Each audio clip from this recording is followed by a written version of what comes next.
You have a job you are not qualified for, maybe not today, but somewhere in your life there was a room you walked into where everyone assumed you belonged, and you felt that quiet panic that you were about to be found out. Psychologists have a name for that feeling. They call it imposter syndrome, and you carry it because some part of you is terrified that competence is a thing you either have or you don't, that you are either one of the real ones or a fraud waiting to be exposed. But the real answer actually goes deeper, because one man proved that the line between a fraud and an expert is thinner than anyone wants to admit. His name was Ferdinand Waldo Demara, and for 2 decades he lived as men he had never trained to be. Not to steal, not to hide, simply to become them. Start in Lawrence, Massachusetts. December of 1921. A boy is born into a solid Catholic home, the son of a French-Canadian father and an Irish-American mother. At 16, he runs away to join a Trappist monastery in Rhode Island, and that is where the pattern begins. He is not running toward God. He is running toward a role, a costume he can step inside. When the monks tell him he is not cut out for their order, he simply finds another one, and another. Over the next 20 years, he would become a monk, a soldier, a college dean, a prison warden, a cancer researcher, and a lawyer. Not one of those titles was rightfully his. Sit with that for a moment. He was never chasing money. That is the part that breaks the whole story open. Con men steal for wealth or run from the law. Demara did neither. He walked into these lives, did the work, and walked away when the wall got too close. He would even donate what little he earned. What he wanted was the one thing he could never earn, honestly. He wanted to be someone who mattered. He wanted the respect that came with the title without the years it took to deserve it. To pull it off, he built 2 rules. The first was that the burden of proof is on the accuser. If someone doubts you, do not scramble to defend yourself. Make them prove it. The second was simpler and colder. When in danger, attack. Never explain, never shrink. Never apologize. Push forward with such total certainty that the doubter is the one who blinks first. But rules are cheap. What made Demara dangerous was the memory. He was said to have a true photographic memory, able to read a technical manual once and hold every word. He would find a profession no one else had claimed, walk in, and become the only person who knew where the bodies were buried because he had buried them himself. He picked positions nobody had occupied before him, so there was no one to compare him to. No predecessor, no standard. Just Demara defining the job as he went. Then came the war. In the early 1950s, Demara was living in Maine as Brother John Payne, a novice monk with the Brothers of Christian Instruction. There he befriended a real Canadian surgeon named Joseph Cyr, a quiet, mild man with real credentials and a real medical license. Demara did what Demara always did. He borrowed the name. He quietly gathered Cyr's documents, and in 1951 he walked into a Royal Canadian Navy recruiting office as Dr. Joseph Cyr and offered himself to a country desperate for doctors in the Korean War. Think about how thin the ice was. Canada needed medical officers, and it needed them now. Verifying a background would have taken months they did not have. So the checks were minimal. The paperwork was rushed, and a man with 0 days of medical training was handed a naval uniform and shipped out to a warship with little more than a handshake. He was made the sole medical officer aboard HMCS Cayuga, a tribal-class destroyer carrying 219 men. 219 lives, resting on a fraud who had never set foot in a medical school. For a while he managed.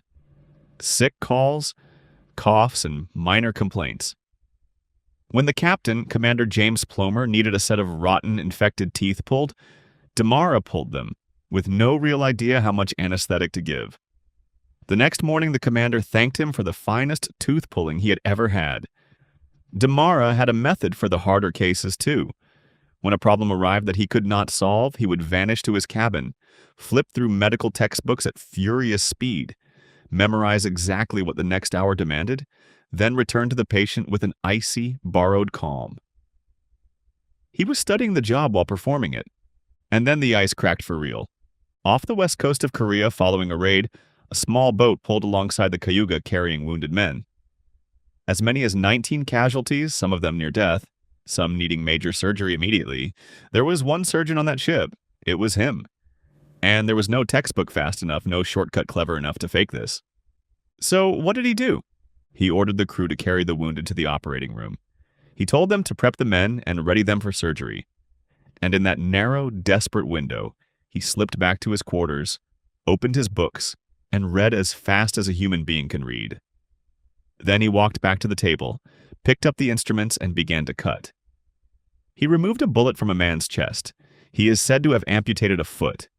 He worked through every single case, one after another alone, and every one of them lived. Sit with the impossible weight of that. A man with no training, no license, no medical school, no residency, no supervising doctor opened human bodies in a war zone and closed them again, and not one patient died.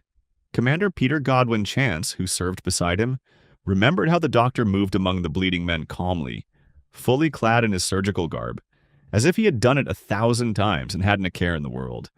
His fellow officers were so moved by his coolness under fire that they decided he deserved a medal for his bravery. And that medal was the beginning of the end, because the story was simply too good to keep quiet. Canadian war correspondents ran the tale of the heroic Dr. Joseph Kyer and broadcast it far and wide. And far away in Grand Falls, New Brunswick, the real Dr. Kyer picked up his morning paper and read about himself performing miracle surgeries on a warship he had never boarded. The lie had finally been printed in ink under a name that belonged to a real man. A signal reached the Cayuga, captain's eyes only. Have reason to believe your medical officer is an imposter. Investigate and report. The crew did not believe it. They loved their doctor. When they confronted him, he broke down and cried that they didn't believe him. He locked himself in his cabin for 3 days, dosed on barbiturates, and then finally he came up on deck, and quietly he surrendered. Here's the twist no one expects. The Navy did not throw him in prison. Thoroughly embarrassed, Ottawa decided the whole affair was best forgotten as quickly as possible. Demara was quietly and honorably discharged, given his back pay and service credits, just under $1,000, and sent on his way. And decades later, in 1979, the surviving crew held a reunion on Vancouver Island, and they welcomed the imposter with open arms. They knew he was a fraud. They did not care. His surgeries had held. Their wounds had healed. Their pain had ended. The care had been real, even if the man giving it never was. So what does this reveal about you? You have spent your life believing that expertise is a wall. On one side stand the qualified, the certified, the people who truly belong. On the other side stand the pretenders, and you are terrified of being caught on the wrong side of that line. Demara spent 20 years proving that the wall is mostly made of other people's assumptions. When he walked in with total certainty, the world simply believed him, filled in the gaps for him, and then his own borrowed knowledge did the rest. This is not permission to lie your way onto a warship. It is something quieter and more useful. That paralyzing voice telling you that you don't belong in the room, that you are one hard question away from exposure, is the same voice Demara learned to silence with 2 rules and a stack of books.